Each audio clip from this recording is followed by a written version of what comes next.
అంటే 26,000 కోట్ల 823 26.8.3 crores 0.94 ఎగ్జాక్ట్గా అడిగింది. నాకు అర్థం కాలేదు సార్. హాయ్ గాయ్స్, ఎలా ఉన్నారు? మరో ఇంట్రెస్టింగ్ వీడియోతో మళ్ళీ మీ ముందుకు వచ్చాను. ఈ వీడియో చివరి వరకు చూసి నచ్చితే ఒక లైక్ వేసుకోండి. ఓకే, ఇక వీడియో స్టార్ట్ చేద్దాం. ఊహలు ఊళ్ళేలుతుంటే కర్మం కట్టెలు మయమంటోంది అంటున్నారు మన ట్రేడ్ పండితులు. మన పవర్ బాబు వచ్చిరాని డైరెక్షన్ చేసిన ఈరమల్లు బాక్సాఫీస్ని అతలాకుతలం చేస్తోంది. జనాలంతా శనిగ్రహం చుట్టూ తిరుగుతుంటే శనిదేవుడే మన పవర్ బాబు చుట్టూ తిరుగుతున్నాడు. అత్తారింటికి దారేది తర్వాత పవర్ బాబుకి బ్రేక్ ఈవెన్ దారి మూసుకుపోయింది. కనీసం ఈ హరహర ఈరమల్లుతో అన్న దారిలో పడతాడనుకుంటే అడ్రస్సే గల్లంతైంది. అటు సినిమాని సేఫ్గా అస్సాంలో ల్యాండ్ చేసి తను కూడా టైర్ 3లో తలదాచుకున్నాడు. బాబుకి పూర్వ వైభవం ఇంకా కొనసాగుతోంది. హరహర ఈరమల్లుకి 5 సంవత్సరాల పైగానే కష్టపడ్డాడు మన బాబు. కొద్ది రోజులు రెస్ట్ తీసుకుంటే మంచిది. ఒక 20-30 సంవత్సరాలు అయితే బెటర్ అంటున్నారు మన ట్రేడ్ పండితులు. అలా కాదు, మళ్ళీ వెంటనే పార్ట్ 2తో వస్తా, ఇప్పుడు తప్పించుకున్న వాళ్ళందరినీ వేటాడుతుంటే ఇక మనల్ని ఆ కన్నప్ప కూడా కాపాడలేడు. రాక వస్తే రోకలితో కొట్టారని పాపం పవర్ బాబు చేయక ఒక స్ట్రైట్ సినిమా చేస్తే అండర్ గ్రౌండ్కి పంపించేశారా ఆడియన్స్.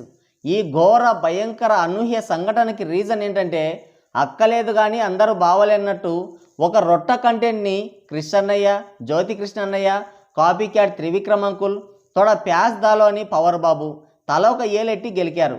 ఎవరికి తోచినట్టు వారు తలో దిక్కుగా డైరెక్ట్ చేసి సినిమాకి దిక్కు లేకుండా చేశారు. అంతమంది మహానుభావుల దీవెనలు తీసుకున్న సినిమా ఎలా హిట్ అవుతుంది? సేఫ్గా అస్సాం బార్డర్ దాటి బంగ్లాదేశ్లో ల్యాండ్ అయింది. మంచం వల్లలేని మగాడు, మజ్జిగ చిరకలేని ఆడది అన్నట్టు కృష్ణన్నయ్యని తప్పించి ఇటు మన బాబు అటు జ్యోతి కృష్ణన్నయ్య కలిసి ఆడియన్స్ తలకి బొప్పి కట్టించారు. ఒకరోజు ముందే ప్రీమియర్స్ వేసి చీకట్లో చితక్కొట్టుడు అనే ప్లాన్ వేశారు. పగలైతే లేచి పారిపోయేవాళ్ళు, రాత్రి చీకటి కదా ఎటు వెళ్ళలేక దొరికిపోయారు. ఈ సువిశాల సినిమా ప్రపంచంలోనే ఈరమల్లు ఒక అరుదైన సినిమా. కేవలం హీరో తల మాత్రమే అతికించి సినిమా తీశారంటే what a thought, what a vision. పిక్చర్లు అయిపోయారంతా. ఇదే గ్రేట్ అనుకుంటే ఈ రొట్ట కథకి 250 కోట్ల బడ్జెట్ పెట్టారు.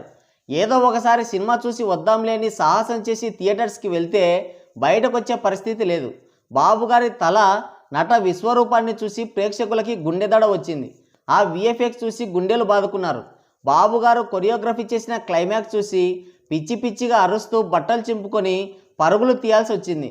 అమీర్పేట్ శాలరీతో అమెరికా అవుట్పుట్ ఎలా వస్తుంది? 2nd గ్రేడ్ ఆర్టిస్టులు, 3rd గ్రేడ్ సిస్టమ్స్, దానికి తోడు పొలిటికల్ మైలేజ్ కోసం సొంత పైత్యం. ఎలాన్ మస్క్కి చెప్పి మార్స్ మీద, మూన్ మీద కూడా డైలీ 4 షోస్ వేయించి ఉంటే బాగుండేది. ఏలియన్స్ ఏమన్నా ఉంటే పారిపోయేవి. మెదడు మోకాళ్ళ నుంచి అరికాళ్ళకి వస్తేనే ఇలాంటి ఐడియాలు వస్తాయి. ఈ సినిమాకి ఎంట్రీ ఫ్రీ పెట్టి బయటకు వెళ్ళాలంటే డబ్బులు కట్టాలి అనే కండిషన్ పెట్టుంటే ఎప్పుడో బ్రేక్ ఈవెన్ అయి లాభాల బాట కూడా పట్టుండేది. మన పవర్ బాబు హిందీ పెద్దమ్మ భాష అని చెప్పాడు. కానీ పెద్దమ్మ పిల్లలేమో మొదటి షోకే మెడబట్టి బయటికి గెంటేశారు. మన సునామీ తట్టుకోలేమని కన్నడ పిన్నమ్మ పిల్లలు సినిమానే థియేటర్స్లో లేకుండా చేశారు. డేట్స్ ఇవ్వకుండా నిర్మాతకి ఏలెట్టి సినిమాకి బొక్కపెట్టి ఎవరో కుట్ర చేశారంటున్నాడు మన పవర్ బాబు. కుట్ర చేసేంత స్టార్డమ్ ఉందా బాబు? షార్ట్ ఫిల్మ్కి ఎక్కువ, సీరియల్కి తక్కువ అన్న రేంజ్లో తీశారు. ప్రీమియర్స్కే సినిమా అస్సాం వైపు దౌడు తీసింది. ప్రీమియర్స్ పేరుతో రోడ్డున పడే రేంజ్లో టికెట్ రేట్లు పెంచి ఫ్యాన్స్ని నిలువు దోపిడీ చేసిందే గాక మళ్ళీ సినిమాని ట్రిమ్ చేసి రెండోసారి కూడా వెళ్ళండి అని సలహా ఇచ్చాడు. మీరు పెట్టిన టికెట్ రేట్లకి, ఆ రొట్ట కంటెంట్కి మొదటిసారే కడసారే అయింది వాళ్ళకి.